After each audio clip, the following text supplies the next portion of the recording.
कर चुका है, इससे बड़ा इनका क्या सौभाग्य होगा। जी माता रानी। और बड़ी श्रद्धा के साथ इन्होंने मेरी यात्रा करी, जयकारी गाते हुए मेरी यात्रा करी, जहाँ जीवन भर ये एहसास हो जाता रह जाता है कि कब जाएंगे कब जाएंगे। उस अश्विनी आकृति दशा में भी कोई व्यवस्था ना होते हुए भी राजपाल ने इतनी महत्वपूर्ण सेवा निभाई है, इतने हृदय से इन्होंने दर्शन प्राप्त करे हैं कि इसका मतलब ये कहता है कि आपके पास धन होना आवश्यक नहीं, आपके पास श्रद्धा और भाव होना आवश्यक है। इतने सहजता, तो हम ऐसे में राजपाल को कैसे भूल सकते हैं।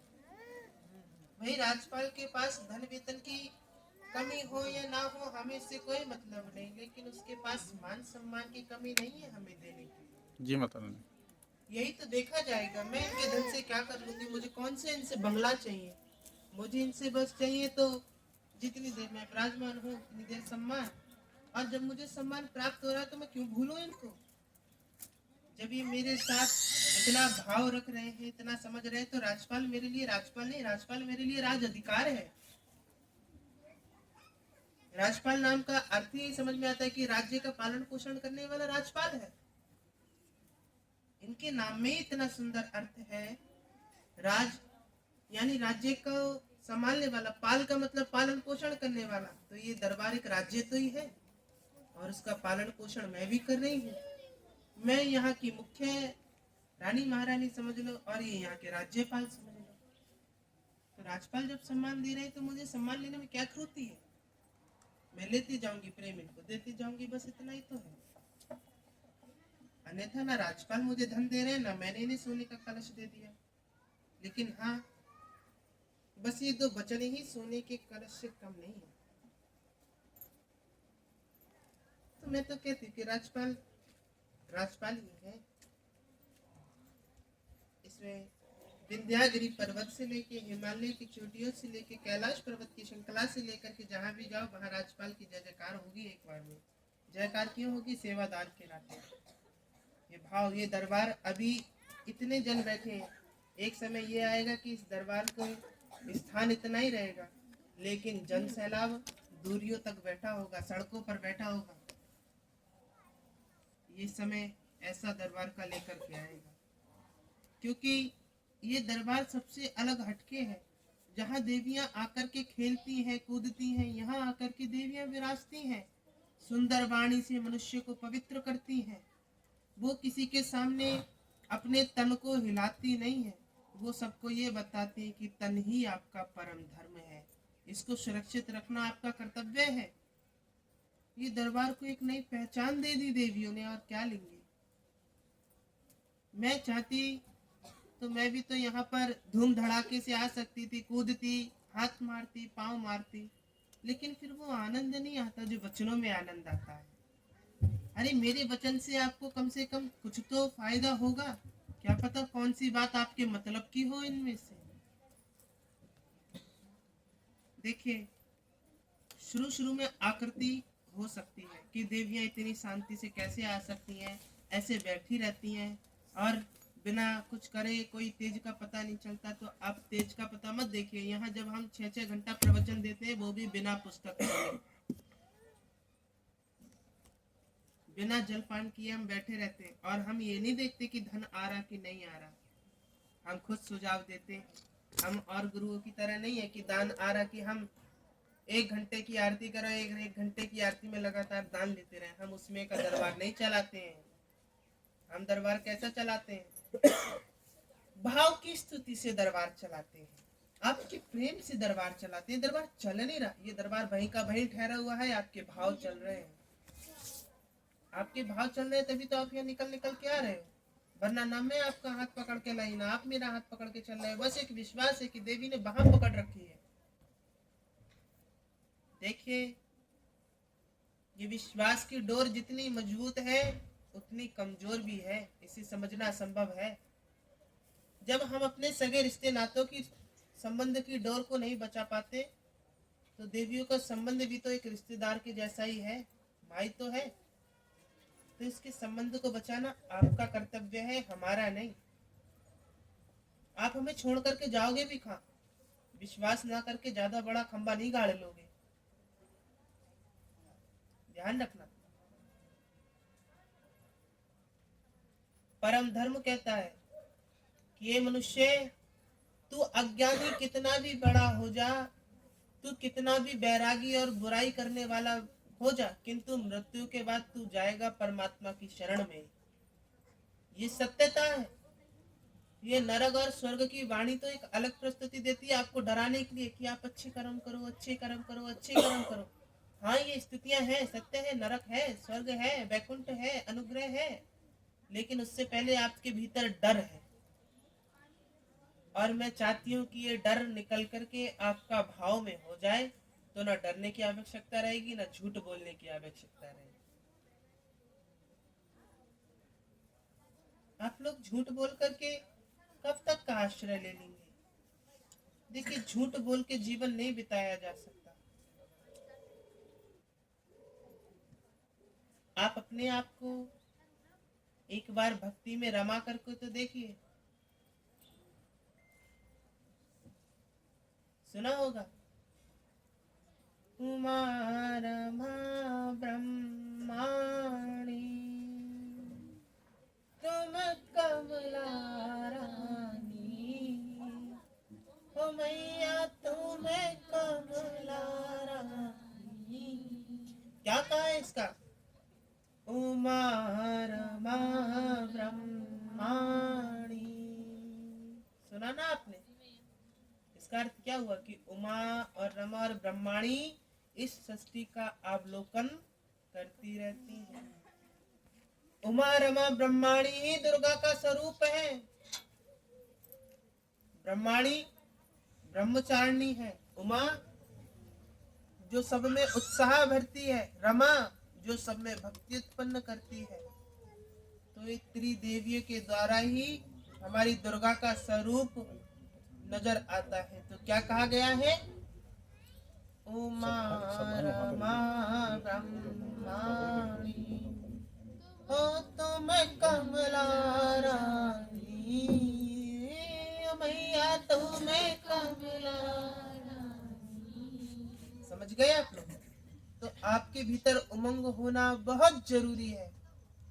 जब आपके भीतर उमंग होगी, विश्वास होगा, तब परमात्मा का आशीर्वाद भी होगा। परमात्मा का आशीर्वाद जैसे कि कह दिया हमने कि परमात्मा हर जगह है, मान लिया, मंदिर जाना जरूरी नहीं कहते हो। एक बात कहूं, परमात्मा हर जगह तो है, लेकिन परमात्मा का एक स्थान भी तो है।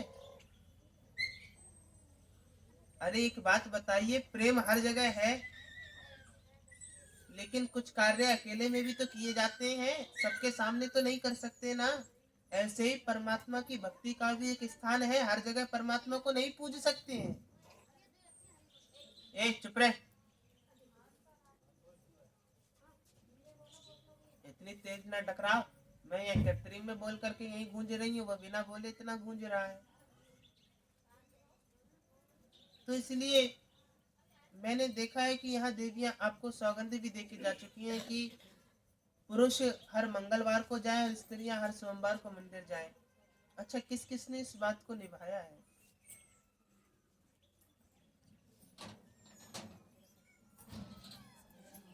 ये बताइए, आपके मायके में आपके भ्राता को कुछ हो जाएगा, आप जाओगी नहीं जाओगी? आपकी माता को कुछ हो जाएगा, जाओगी नहीं जाओगी? जब आप इतनी दूर के संबंध को निभा सकती हो अचानक से जाकर के, तो जब तुम्हारे पास समय है तो तुम सुबह नहीं तो शाम में तो मंदिर जा सकती हो ना। जरूरी नहीं है वो मंदिर वाला दान लेने के लिए बैठा हो, मत दो दान। अरे प्रणाम करके चले आओ, कुछ देर बैठ करके चले आओ, ये शांति मिलती है, ऊर्जा प्राप्त होती है। ये दुख तभी तो खत्म नहीं होता। तुम अपने घर में इतने बड़े बड़े संगमरमर का पत्थर लगवा करके बड़े बड़े मंदिर बनवा लेते हो, और उन्हीं मंदिर की जब कदर नहीं करते, तो जब घर में कलेश होता है तो तुम बाबा के जोरे भागते फिरते हो। ये बाबा जी हमारे घर का कलेश ठीक नहीं हो रहा है, बाबा जी हमारे घर में बड़ी हानि है, घर में खूब संगमरमर के पत्थर के बड़े बड़े मंदिर बनवा लिए, अच्छी अच्छी मूर्तियां रख ली, लेकिन मूर्तियों की सेवा के नाम पर केवल एक दिया जल रहा है। अरे अपने घर में ज्यादा बड़ा मंदिर मत बनाओ, उस परमात्मा के नाम का एक कोना दे दो कि ये जगह मेरे स्वामी की है, इस जगह को कोई ले नहीं सकता। अरे उन मूर्तियों की क्या कदर करोगे जो तुम्हारी खुद रक्षा कर रहा है? क्या सेवा करोगे तुम इस परमात्मा की जो तुम्हारी सुरक्षा स्वयं कर रहा है? उसकी मूर्तियों को तुम ऐसे लाते हो और ऐसे जाकर के सिराए आते हो। अरे क्या सिराना जरूरी है? वही गंगा के घाट पे जाकर के मूर्तियां इतना कचरा बन जाती हैं कि कुछ पूछो मत। उस परमात्मा शेरावाली दा बोल साचे दरबार की जय।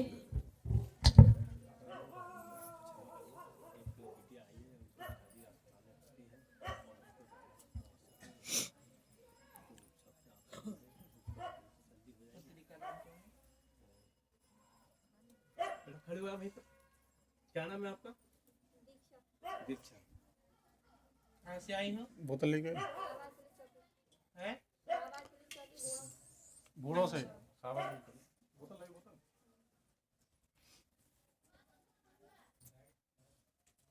तुम्हारे पिताजी कहाँ पे हैं?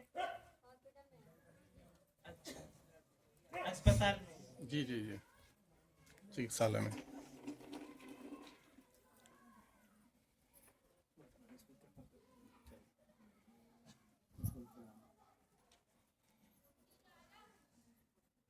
कोई बात नहीं, परेशान नहीं हो, अभी आराम लगवा दे रहे हैं।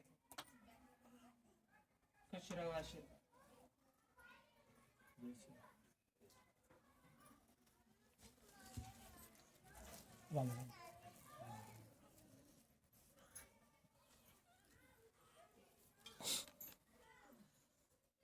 इनको धागा उपलब्ध करा दें।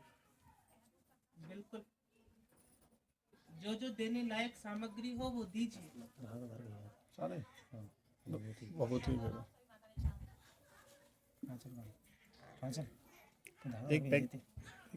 एक पैकेट ले आना, छोटा वाला है। सभी भक्त ध्यान दें, हमारे दरबार का एक प्रसादी है। माता रानी ने कहीं प्रसादी जो है यहाँ पे सूची की है, तो बाहर प्रसाद मिल रहा है। अगर आपको किसी को भी लेना हो अभी तो बाहर किसी भी। जबकि अगर कहीं देवी विराजे तो जहाँ लंबा जीव निकालेंगे, जहाँ लड्डू धरेंगे और आप फोन गपट लेके जाएंगे। फोन निकालो। लेकिन मैं मिष्ठान का भोग नहीं लगाती क्योंकि मैं नियमों से बंधी हुई हूँ। आपका मिष्ठान दूर से देख के स्वीकार है, तो क्यों ना ऐसी व्याख्या में आप यहाँ का पवित्र प्रसाद यहाँ चढ़ाइए। बाहर से कोई प्रसाद मत लाइए, क्या पता कौन सा हलवाई क्या क्रिया करके अपने हाथों से गुंजे हुए से लड्डू बना रहा है, कौन सा फल वाला किन हाथों से कौन से जल से ना जाने उन पे छिड़काव करके साफ करके प्रसाद रख के रहा अलग है। रखना, इनको दे दो प्रसाद। तो ऐसी व्याख्या में मैंने यहाँ का प्रसाद नियुक्त कर दिया है। यहाँ से खरीद कर चढ़ा करके अपने घर ले जाइए, ज्यादा अच्छा रहेगा। ये शुद्ध भी होगा और इसे हम स्वीकार भी कर पाएंगे। अगर मैं यहाँ ढोंग रचाने आती तो तुम यहाँ कुछ भी लेकर के आओ, देखो ये दसियों दरबार प्रकार का है, ठीक है। मिष्ठान लेकर के आओ, दसियों प्रकार के फल लेकर के आओ वीडियो और खूब सारी यहाँ पे आकर के जानकारी धन मिलेगी। चढ़ाओ। और मैं ढोंग ग्रुप के करने लिए मैं नहीं आ जोड़ दे रही, रहा हूँ मैं यहाँ तुम्हें सद्भावना सद्भक्ति सिखाने आ रही व्हाट्सएप पे। हूँ, तुम्हारे भीतर ज्ञान को उजागर करने आ रही हूँ और इसके अलावा कुछ नहीं। और फायदा की ठीक बात ठीक तो ठीक अलग रह गई, फायदा तभी होगा जब आपका विश्वास चला होगा। रहे हैं। विश्वास अगर है, माता टेक लो, बस ऐसे देवी टेक लो। मानते हो, देवी इच्छा को मांगो। जानते हो, ठीक है। तो अपने स्थान पर खूब पूजा करो, खूब उनकी आस्था करो, ठीक है। इसलिए यहाँ का प्रसाद यहीं से खरीदे ले लो, और ले लो। यहाँ चढ़ाए तो हम लोग स्वीकार कर पाएंगे। सबको खिला देना, ठीक है। और दरबार का बाबा प्रचार बाबा आपके ये हाथ बहुत में ही है, ठीक खूब है। दरबार का प्रचार कीजिए। श्री विभूतिमान उपाधि पद द्वारा अजय पाल को प्राप्त हुई है, जिनका निम्न दूसरी शाखा दरबार की विख्यात की जाएगी। चढ़ाएंगे तो चढ़ा दे, वरना दे दो उनको वापस। हाँ ठीक अजय है, पाल यहाँ है। आ गए।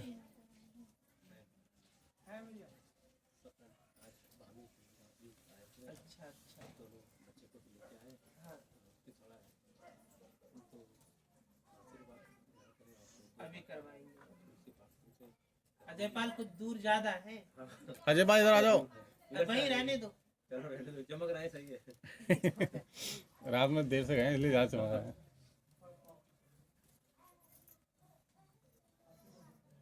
क्या मुख पे कड़ुआ तेल चिपल रहा होगा, बड़े चमक रहे हैं।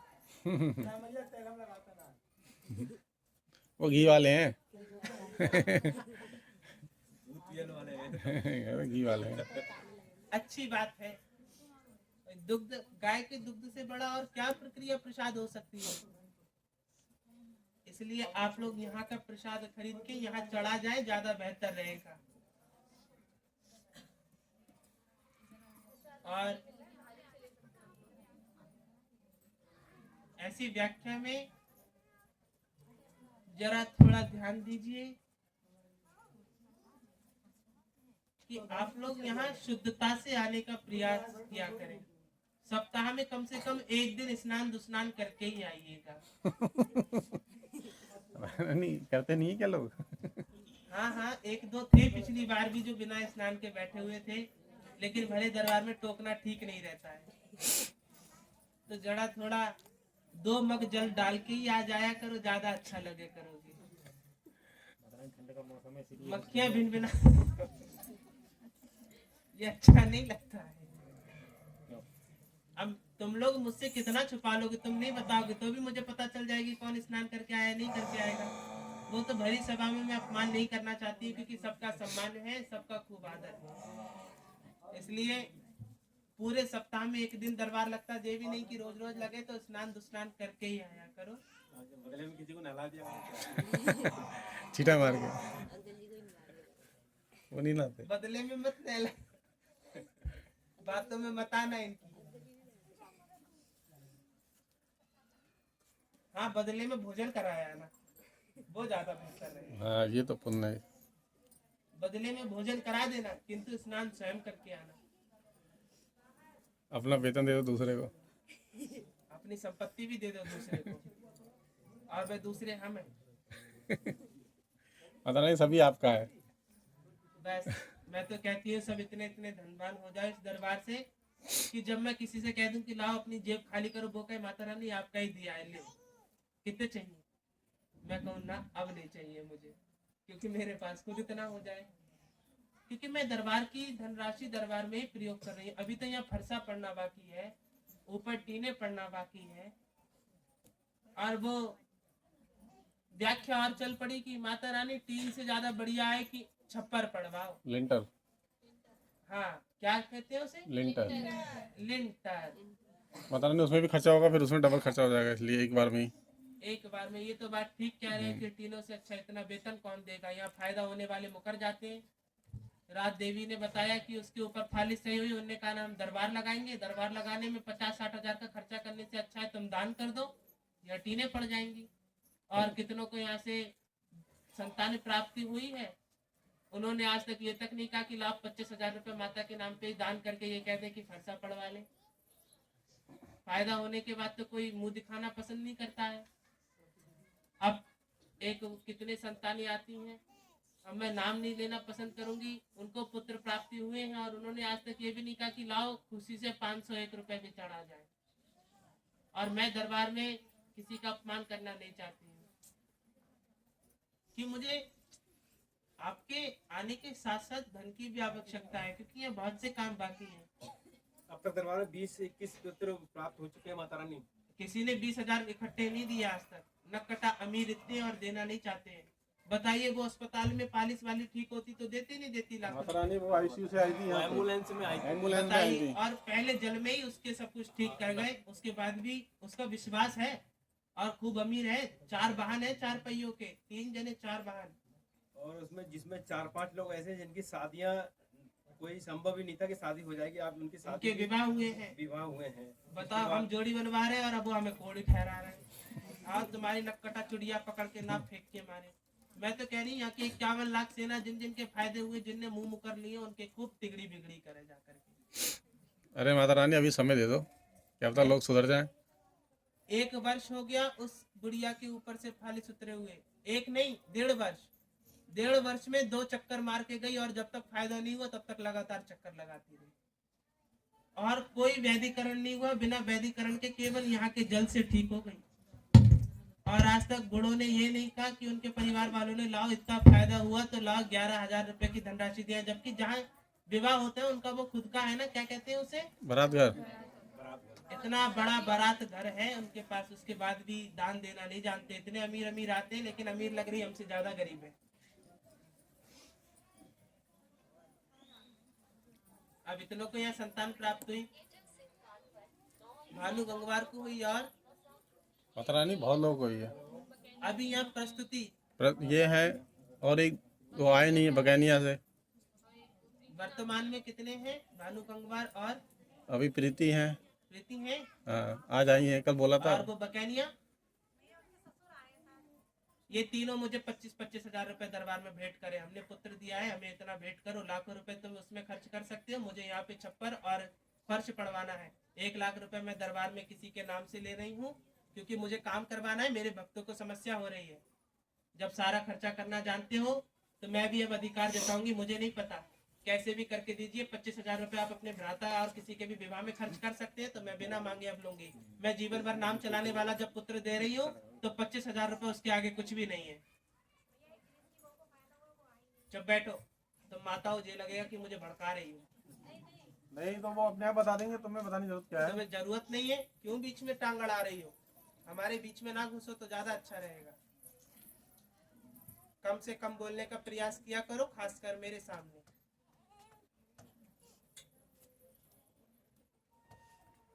तो ऐसी व्याख्या में मुझे नहीं पता, अगले दरबार तक मुझे ये जितने भी पुत्र वाले हैं 25-25 हजार रुपए करके दें, जबकि मैंने आपको 25 हजार क्या अरबों रुपए से भी ज्यादा अनमोल तुम्हें संतान की है। अनमोल चीज है। अब देखिए, मैं ऐसे बात कहूँ, जितेंद्र के ऊपर भी तो कर्ज में डूबा हुआ है। इसने 45 हजार खर्च कर दिया, कम था क्या ये? आए दिन दरबार में कुछ ना कुछ लाता रहता है। आज ही 700 रुपए का प्रसाद लेकर के आया है। हर दरबार में कुछ ना कुछ कर रहा है। तुम लोग तो अगर हर दरबार में 500-600 रुपए देने लगे तो यही कहोगे कि हटो, दरबार छोड़ो, कहीं और चलो। मैं अगर अपने मुंह से मांग लूं तो विश्वास उखड़ जाए, तो मैं अपने मुंह से मांगू तो बड़ी अच्छी बात। मैं आपके मुंह मांगी बातें दे रही हूँ तो ठीक नहीं। और यहाँ से अभी किसी का विवाह भी हुआ है, उनका क्या नाम है? आई है क्या आज? उनसे भी वेतन राशि ली जाएगी। अब बहुत दिन हो गए, फायदा होने के बाद कोई कुछ देना ही नहीं जानना, जबकि यहाँ इतना काम बाकी है। बताइए, इनकी माता जी की तनख्वाह की पेंशन आती है ना? जी माता रानी। उसमें से मैंने उन बेचारी का, वो भी जबकि 4 भ्राता है, उनका खर्चा वो चला रही है, सारी व्याख्या चला रही है कि थोड़ा बहुत आने जाने वाले मेहमान भी हैं, उनका धन मैंने उनसे लिया। वो मुझसे बोली, नहीं माता, आपके सामने मेरे लिए। उन्होंने अपने 3 माह की जो पेंशन होती है वो मुझे दान कर दी। 40-45 हजार रुपए से ज्यादा ही थी बल्कि। तो मैंने ये सब कुछ पढ़वाया। और ये विजय की थी टीने शीने, और ये मंगवाए हमने बेत, ये कान से धातु के हैं, ये वाले बेत मंगवाए, फिर लगवाए। और फिर ये बांस कम से कम 5000 के बासी बांस आए, जो जरा से जो दिख रहे हैं। एक सीढ़ी आई है। फिर ये तखत बना कम से कम 2000 का। सामग्री आई, बढ़ई बनाने वाले ने अपना किराया धिराया जो था लिया। क्या कम खर्चा है? आपके बैठने की व्याख्या हो रही है। लाखों खर्च हो गया, लाखों रुपए खर्च हो चुके हैं। लाखों, लाख से ऊपर खर्च। अरे जे भैंसिया के टेट हुआ में कछु दे दो जी। दरबार वाले दिन ही ज्यादा मंडरावे, पूरे दिन इसकी घाटी नहीं चिरे, चढ़े रही है हमें देख के। माता रानी किधर उंगली कर रही है? माता रानी उंगली किधर कर रही है? ये बात से पकड़।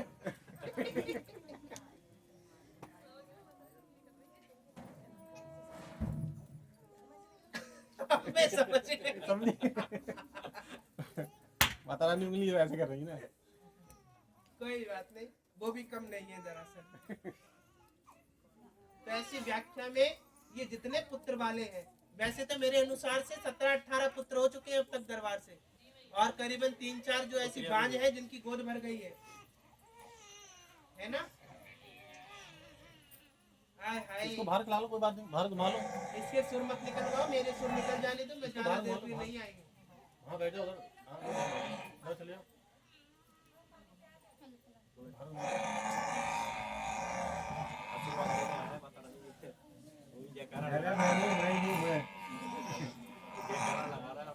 अरे मेरी यमराज की सहेली, चुप जाओ, हमें प्रवचन देने नहीं दो। हम ज्यादा देर के लिए नहीं विराजमान हुए। हम कोई यमराज की बहन थोड़ी है जो पुकार लगा। अच्छे भले सुंदर हैं, नहीं करुआ रिंटे हैं। तो गई बड़ी आज्ञाकारी है। अच्छा तो समझ में आ गया उसके। तो ये देखिए मुलाकात ना कर ले तुमसे। यहाँ की चारों बहुओं के साथ साथ यहाँ की भैंसुओं में भी बड़े जोर है। चुप रहना कोई नहीं जानती है। एक को मुंह बंद कराया तो दूसरी टकराने लगी। टांग सबको अड़ानी है देवी के बीच। और प्रतिदिन विराजमान नहीं हो रही हूँ मैं तो नहीं इसकी घाटी चिरेगी इस भैंस की। दरबार में मैं कम से कम 3 बार देख चुकी हूँ। धाए धाए धाए धाए लगी पड़ी रहती है। ऐसा तो नहीं कहीं तुम भक्तों का स्वागत कर रही हो। एक आंख को देख ले आ गई मेरे जैसी है जो बैठी। मैं किसी की निंदा नहीं कर रही, हंसी कर रही हूँ, बुरा नहीं मानना। बुरा नहीं हो सकता। कोई वचन मांग रही हो आपसे, है कोई वचन मांग रही हो आपसे। देखो एक बात मैं सही कहूँ तो पशु योनि की देवियां ही पशु की बातें समझ सकती हैं। शास्त्रों में भी लिखा है कि पशु भवते परा तरणी की पशु की भाषा पशु योग्य देवियां ही समझ सकती हैं। मैं तो एक देवी दासी हूँ, मैं इनकी भाषा नहीं समझ पा रही। मैं क्यों झूठ कह दूं कि वो ये कह रही है ये कह रही है। झूठ नहीं बोलूंगी क्योंकि गद्दी पर बैठी हुई हूँ, मुझे केवल उसका डकराना सुनाई दे रहा है। सत्य बोलूंगी जो भी बोलूंगी मुझे कुछ समझ नहीं आया कि ये डकरा क्यों रही थी। और यही कोई अगर पशु योनि की देवी होती है जैसे अश्विनी जी हो गई, हंस कृपा करने वाली सरस्वती हो गई, ये इन पशुओं की भाषा समझ सकती है। मुझे अभी इतना ज्ञान नहीं है कि मैं इनकी बातें समझ पाऊँ। देवी हूँ लेकिन देवी अपने कर्म से हूँ, विराजमान। तो ऐसी व्याख्या में मेरी व्याख्या ये कहती है कि जितने पुत्र वाले मुझे अगले दरबार में वेतन प्रस्तुत करवाएं। यहाँ का सरकारी कार्य क्या होना है, रजिस्ट्रेशन होना है। इसलिए मुझे वेतन चाहिए। फरसा तो पड़ता रहेगा आने वाले समय में। कुछ काम है बहुत जरूरी, जैसे ये हमारा एम्पलीफायर है, ये भी खराब हो चुका है, ये भी 20-25 हज़ार का मिलेगा। हाँ जो ढकना जो बाजे नहीं बज रहे हैं यहाँ पे। तो मुझे ये प्रीति बकैनिया वाली जो है क्या नाम है उनका, और ये इन तीनों को पुत्र प्राप्ति हुई है। तीनों ध्यान से सुन ले। 25-25 हज़ार मुझे कहीं से भी करके दे, ज्यादा बड़ी धनराशि नहीं है। अब ये बात एक समय को इनको खा तो जाएगी कि देवी होकर के मांग क्यों रही है। अच्छा तुमने मुझसे पुत्र मांगते हुए शर्म नहीं करी तो मैं केवल 25 हज़ार मांग रही हूँ। मैं ये लाखों रुपए खर्च करने से अच्छा था कि मैं क्यों ना इनके घर में लाखों रुपए खर्च करवाती। दरबार आप लोगों के लिए बनवाया ना मैंने, ये कमाई करने के लिए दरबार नहीं बनवाया मैंने। साफ कह रही हूँ, व्यासपीठ पे झूठ नहीं बोल रही हूँ। ये दरबार मैंने कमाई करने के लिए नहीं बनवाया। ये दरबार मैंने इसलिए बनवाया है ताकि तुम्हें पाखंड से दूर कर सकूं, ये जूड़ा हिला के आने वाली देवियों से बचा सकूं। लोगों की समस्या समाप्त हो, जो कहें हाँ कि तुम्हारा निवारण हो और तुम संतुष्टि बनी रहे। थोड़ा समय जरूर लगे, बस तुम्हारे काम बनते रहे और तुम्हारा विश्वास बना रहे। इसलिए मैंने कमाई करने के लिए अगर ये दरबार बनवाया होता ना तो कमाई करने का मैं वहां एक बैठालती और कहती हर किसी से यहाँ पे अंदर आने की राशि लो कि एक मनुष्य के अंदर जाने की 100 रुपए। नहीं ना, आराम से आइए, आराम से बैठिए। मैं बहुत सहजवान देवी हूँ, ये ध्यान रखिएगा। भले ही कोई बड़ी शक्तिपीठ नहीं हूँ लेकिन बात ना इधर की करूंगी और ना उधर की करूंगी। मेरा कर्तव्य है कि अगर मैं ही संतुष्ट नहीं हुई तो तुम्हें क्या संतुष्ट कर पाऊंगी। अरे इतना फायदा हो रहा है जगत के संसार में लोगों का, वह ढोंगी पाखंडियों को इतना इतना दे रहे हैं। अरे मैं तो देखती हूँ कि सोने की अंगूठियां तक पहना के चले जाते हैं जरा सा फायदा होने पर, और ये पुत्र प्राप्त होने के बाद ये भी नहीं कि लाओ चांदी की पायलें ही भेंट कर दे। 1-1 लाख की भैंसियां गैया ले आती है लेकिन ये नहीं कहेंगे कि लाओ 8-10 हज़ार की चांदी की बिछिए या कुछ माता रानी को पायले भेंट कर दी जाए। जबकि मैं तो मांगती नहीं और अच्छे अच्छे दरबारों में मुंह से मांग लिया जाता है। कितनी जगह बोल जयकारा काली माई का, बोल क्या देगा तेरा फायदा होने के बाद। ऐसे ऐसे मांगते हैं भक्त जिनके ऊपर माता आती है। कितने के ऊपर तो जब माता आती है तो झोली फैला लेते हैं। हे राम, परमात्मा क्षमा करे, मैं किसी की निंदा नहीं कर रही लेकिन मैं साफ बात कह रही हूँ कि ये ढोंग है। इस दरबार में हजारों रुपया आता है, मैंने आज तक कोई भी नोट ऐसे छूकर नहीं देखा, आज तक नहीं। क्योंकि वही नोट संसार में हर जगह घूम के आ रहा है, मृत्यु के ऊपर भी चढ़ रहा है, सबके ऊपर चढ़ रहा है। अगर मेरे हाथ में गलती से कोई नोट छू भी जाता है, मैं कम से कम 7 बार गंगा जल से पवित्र अर्पण करती हूँ। और जिसके ऊपर देवी आती है वो अपना बटुआ खोल खोल के बैठे रहते हैं। मैं धन नहीं छूती, ये मेरी पवित्रता है। ना मानो तो राजपाल से पूछ लो, क्या मैंने आज तक धन छुआ? बड़े दरबार में हजारों रुपए झोले में रखे होते हैं, मुकदर के साथ मैं मुकदर नहीं छूती हूँ तब तक जब तक वहां से वेतन हट नहीं जाता है। जबकि नारायण का झोला नारायण ही खोल सकते हैं, लेकिन मजबूरी में मुझे इनसे खुलवाना पड़ता है ना। मैं ना धन छूती हूँ, मैं कहती हूँ तुम्हारा जितना धन आए तुम अपने पास रखो, बस मुझे बता दो कि माता रानी, और हर दरबार में मैं पूरा हिसाब लेकर के जाती हूँ कि कहीं कोई धन इधर से उधर ना हो जाए। क्योंकि मुझे तो अभी यहाँ का एक एक इक्का भी मेरे लिए बहुत जरूरी है कि मेरे शीतलता का समय आ गया है, तुम्हारी भाषा में ठंड का समय आ गया है, और ये शीतल कच्ची है। किसी को हानि हो गई कि दरबार में जाने के बाद भी तुम्हें जो है ज्वार नहीं छोड़ रहा है, सिर नहीं छोड़ रहा है, तो ये होने से बचाने के लिए मैं यहाँ पहले फरसा पड़वाऊंगी और फरसे के ऊपर भारी दड़ियां बिछवाऊंगी। इसके लिए कम से कम आप मुझे वेतन तो दीजिए। मैं कोई कमाने थोड़ी जा रही हूँ, लड़िया जोतने थोड़ी जा रही हूँ। जब आप कमाने के लायक है तो देना जानिए, जब यहाँ से लेना जानते हैं, भले ही आपका कहीं से भी हाथ रखा हो। अगर यश मेरिया का गाया जा रहा है तो मुझे दिया जरूर जाएगा, किसी से मुंह फैला के नहीं मांग रही हूँ। यहाँ पे ऐसी कितनी स्त्रियां बैठी हैं जिनके घर में 2 पशु नहीं हुआ करते थे, आज उनके 4-4 भैंसे हैं, और नक्कटियों ने कमा खूब लिया होगा, लेकिन आज तक ये नहीं कही होगी कि लाओ देवी को खुशी से चांदी का ही कुछ भेंट कर दे, जबकि मुझे स्वर्ण से ज्यादा चांदी भाती है। मैं इसलिए नहीं कहती हूँ कहीं तुम लोगों का विश्वास खंडित ना हो जाए, कहीं तुम्हारे लिए कोई गलत संदेश ना पहुंच जाए कि देवी अपने मुंह से मांग रही है। अदुपार कर देते हैं आप लोग, कब तक चुप बैठो मैं? वहां लोग मांग मांग के ले जा रहे हैं और ये बिना मांगे नहीं दिया जा रहा है। अगर मैं मांगने बैठी तो मुझे लग रहा है यहाँ 10 लोग नहीं बैठे मिलेंगे, इतने कंजूस हैं आप लोग। अगर किसी सगे भ्राता की शादी हो, देवर की शादी हो, तो आप 4-4 लाख खर्च कर लेते हैं। यहाँ साक्षात देवी विराजमान हो, उसके लिए आप ये नहीं कहते कि ला चुनरी चढ़ा दे। मैं क्या लेके जाऊंगी अपने संग? कुछ क्षण के लिए विराजमान हूँ, सब यही का यही छोड़ के चली जाऊंगी। मैं चांदी की पायलें भी नहीं दे जाऊंगी।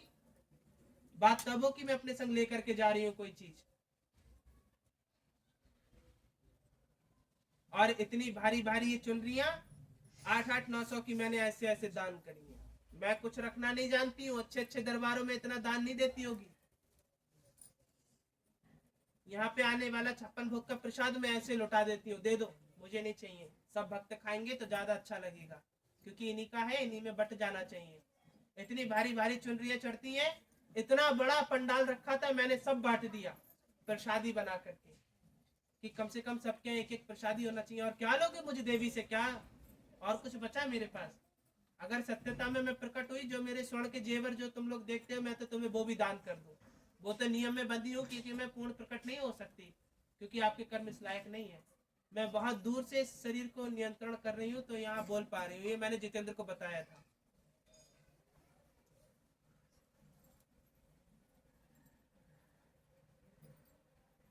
अरे मुंह से बोल करके जाते हैं माता रानी कृपा हो जाए, हम इतना चढ़ाएंगे, फिर बाद में उनका वो चढ़ावा कहाँ चढ़ा जाता है? मैंने तो आपसे नहीं बोला कि आप मुझे इतना चढ़ाओ, क्यों बोल के जाते हो अपने मुंह से जब करने लायक नहीं रहते हो? इसलिए मैं कहती हूँ कि बोलना उतना ही जितना कर पाओ, हद से ज्यादा उछलने का प्रयास कभी मत करना। माता रानी हमारे लिए फायदा हो जाए, इतना चढ़ाएंगे, मत चढ़ा। अरे पलट के दोबारा देखते नहीं, जगमोहन हो गए, आज तक दोबारा लौट के नहीं आए। और क्या इतने का नाम बताऊं मैं? अगर नाम गिनाने बैठी तो वो पालिस वाली है, गिरीश क्या की है, क्या दिया इन्होंने? कुछ नहीं दिया, जबकि पुत्र प्राप्त हुआ है। जब मैं किसी पुत्री की गोद भरती हूँ तो बिना मिष्ठान के उसकी गोद नहीं भरती हूँ। अच्छे अच्छे दरबार में ऐसा नहीं होता है। 11 रुपया दे रही हूँ भैया जी, मुझे लगा तकलीफ थी, ठीक हो गई। लिखित करके लीजिए आशीर्वाद। जो राचल वो कहाँ है देव सिंह? यहाँ पे एक भी आप इक्का चढ़ा रहे हैं तो लिखित करवा के लीजिए, क्योंकि लिखित इसलिए ताकि मैं सरकारी काम कराऊंगी तो दिखा सकूंगी हमारे यहाँ इतना दान आता है। मैं किसी के हक का मारना नहीं जानती हूँ, ठीक है? नहीं, जो जहाँ जिसमें लिखना है उसी में लिखना है। अपना दान लिखित करा के दीजिए अपने नाम के साथ। कहीं से भी आए, कहाँ से भी आए, क्योंकि मैं देवी हूँ, सुरक्षा मेरे हाथ में है। चार नहीं बनाने हैं ना। ये सरला जी आई है कहाँ से? धर्मपुर से आई है। माता रानी इनके पुत्र की तबीयत ठीक नहीं थी, तो इन्होंने बोला था कि उनकी तबीयत ठीक हो जाएगी, तो ये धनराशि लाई है। माता रानी कृपा रखे आप पे। खूब तुम्हारा आशीर्वाद है। अरे मैं तो देखती हूँ कि जहाँ जागरण होते हैं वो इन वाले भैया की अरदास इनकी पूरी करियो, आज वो उतने में हजारों रुपए ठग के ले जाते हैं। यहाँ पर तो ऐसा कुछ हो नहीं रहा है, ऐसा कोई ढोंग नहीं हो रहा, तो आपको नहीं दिया जा रहा है। आशीर्वाद विभूति में आपके लिए सब कुछ प्रक्रिया कर रहे हैं, प्रवचन दे रहे हैं। आजकल माता रानी डॉक्टर भी 1000 रुपए पर्चा बनाने के लिए लेता हाँ, है। यही मुझे राजपाल ने बताया कि माता रानी किसी डॉक्टर से अगर बात करनी है तो उससे बात करने से पहले पर्ची कटवाई जाती है 1500 रुपए की, तो बात होती है जाकर के। मैं तो यहाँ पर्ची भी नहीं कटवा रही और दुगना फायदा दे रही। देखो ना, इस पुत्री के पुत्र की तबीयत ठीक हुई नहीं हुई, इसके पुड़िया फुंसी बात निकलती थी, और देखिए अब इसको आराम हुआ नहीं हुआ। और वो पालिस वाली कम से कम लाखों रुपए ले जाती, उसको फायदा हुआ नहीं हुआ। ऐसी एक आती, वो पैर से सही से चल नहीं पाती थी, चलवाया।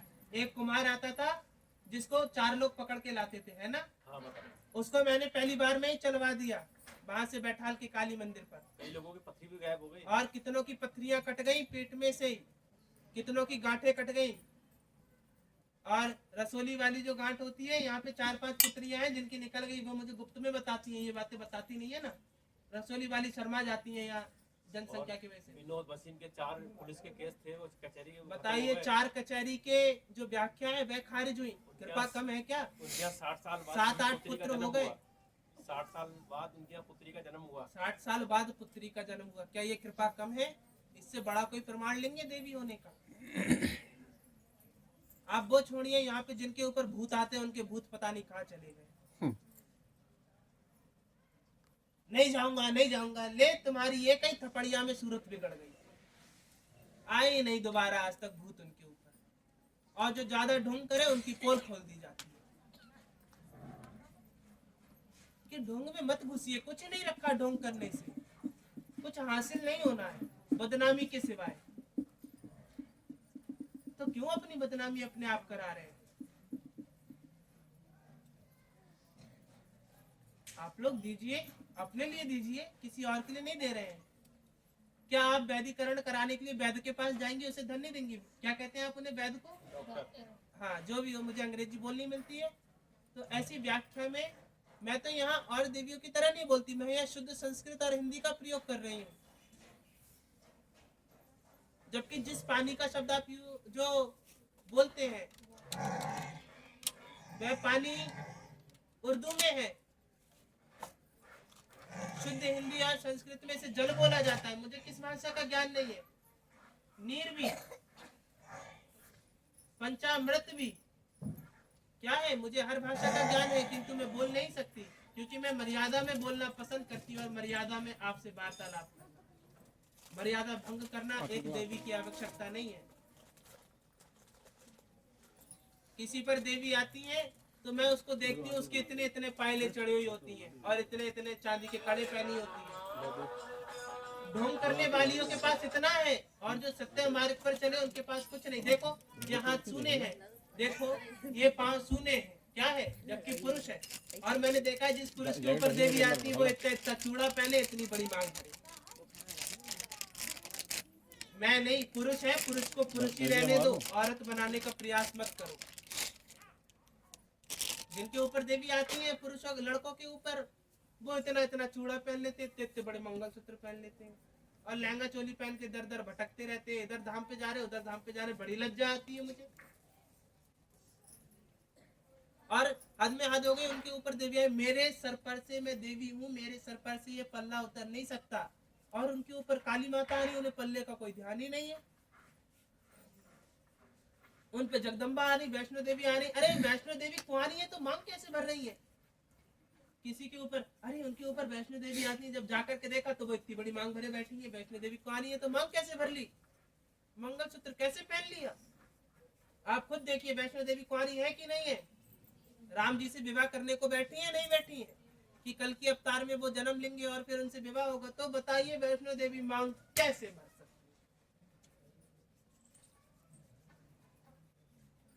है? बड़ी अचंभित वाली बात है। तो मैं कहती हूँ किसी पर देवी है तो मेरे सामने निकल के आओ, मैं बताऊं कौन सी वैष्णो देवी कौन सी गुफा में छुपी बैठी।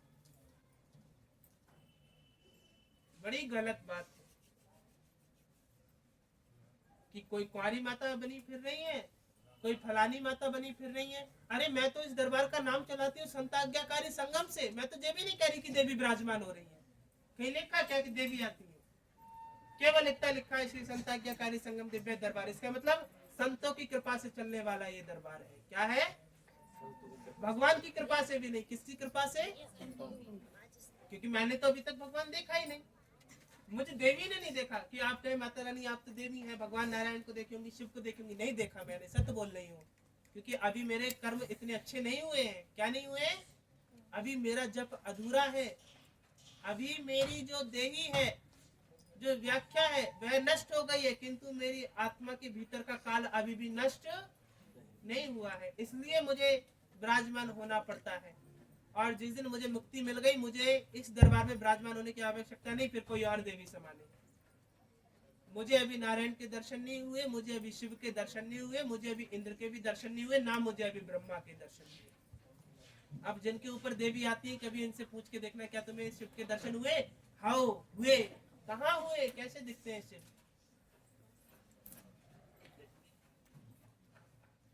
सब ढोंग पाखंड कर रही हैं, जितनी देवी बन के घूम रहे हैं और घूम रही हैं।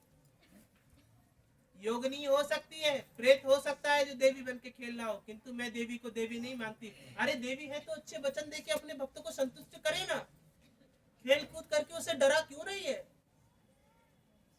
इतनी लंबी जीव निकाल करके उसे डराने से अच्छा है कि इस जीव को नियंत्रण में रख के अच्छे वचन कह लिए जाए, वो ज्यादा खुश होगा। कि किसी के मैं तुम्हारी कुल देवी, अच्छा नमस्कार है, तो कुल देवी की तो व्याख्या चलती है, कुल देवी को पूजा दी जाती है। लेकिन किसी के ऊपर काले देवता, पीले देवता, अरे किसी के जटाई पूज रहे हैं, मैं किसी देवता को नहीं मानती। भले ही इनके बहुत बड़े बड़े धाम बने हैं, आने वाले समय में इस दरबार से बड़ा कोई धाम नहीं होगा, क्योंकि मैं सत्यता की पहल फैला रही हूँ। और जिसके बुद्धि में इस दरबार का ज्ञान भरता जाएगा, वो इस दरबार को दोबारा छोड़ेगा नहीं। और जिसने छोड़ दिया उससे बड़ा दुरा पापी कोई नहीं है, क्योंकि उसको ज्ञान पाकर के भी ज्ञान नहीं मिला, तो उसको भटकने की आदत है। अगर एक गुरु होने के बाद भी आपको 10 जगह भटकना पड़ रहा है, तो समझ जाना तुम्हारी सचिवता, तुम्हारी सटीकता दोनों व्यर्थ है, और वो किसी कार्य के नहीं, और तुम्हारा जीवन व्यर्थ है। क्या तुम्हें एक धर्म पत्नी दे दी जाए और बहुत वो बड़बोली हो, तुम उसके साथ जीना छोड़ दोगे? निभाओगे ना रिश्ता? जब बंध गए हो तो निभाओगे। तो इसी प्रकार से देवी को चाहे फायदा हो या ना हो, बंधने में क्या जा रहा है? जब एक बार बंध गए तो निभाना जान जाओगे, तो फायदा भी मिलना सीख जाएगा। समझ गए? बहुत कम शब्दों में मैंने अच्छा उदाहरण दिया, समझने वाले को इशारा काफी। कि प्रमाण देने के साथ साथ मैं तुम्हें सारी व्याख्या भी समझा रही हूँ, और उसके बाद भी यदि आप इस दरबार से टिकाऊ नहीं हो पा रहे हैं, तो एक ही वचन कहूंगी, आपसे बड़ा दुरा मूर्ख कोई नहीं। कि मैं यहाँ कृपा करने के साथ साथ वचन भी कह रही हूँ, हो कहीं मेरे जैसा दरबार जहाँ देवियां विराजमान होकर के प्रवचन देती हूँ, लिख के देती हूँ, मैं दरबार की गद्दी छोड़ दूंगी। विश्व भर में कोई भी ऐसा दरबार हो, विश्व भर में, केवल उत्तर प्रदेश नहीं, विश्व भर में कोई ऐसा दरबार हो जहाँ देवियां मेरे जैसे गद्दी पे विराजमान होकर के ताल ठोक करके चेतावनी देती है, जिस पर देवी हो आगे निकल के आए, और मेरी तरह प्रवचन दे के दिखाए, बिना नेत्र खोले और बिना पुस्तक खोले रामायण पढ़ के दिखा दे। कहीं नहीं होगा। प्रमाण देती हूँ, मैंने खुद देखा है, यहाँ पे विराजमान होने वाली देवियों के नेत्र बंद होते थे, किंतु रामायण का पाठ सुनाती थी, बैठ करके रामायण खुली होती थी, और उनका अर्थ भी बताती। इससे बड़ा चमत्कार और क्या लेंगे? आप चमत्कार को नमस्कार करते हैं, चमत्कार कुछ नहीं है परमात्मा की शरणागति के आगे। चमत्कार थू है। नमस्कार कीजिए केवल परमात्मा की शरणागति को, ना कि चमत्कार को। दिखावे में मत जाइए। मैंने बताया ना कि चमत्कार करना कोई ज्यादा बड़ी बात नहीं, किंतु अच्छे प्रवचन करना ज्यादा बड़ी बात है। अगर कोई गुरु भी अपनी व्यासपीठ पे बैठ के प्रवचन देता है ना, तो उसके अमक्ष समक्ष कितनी किताबें खुली रखी होती हैं, कितने पुराण खुले रखे होते हैं, तब उन्हें देख देख करके वो वचन कहता है जय जय जय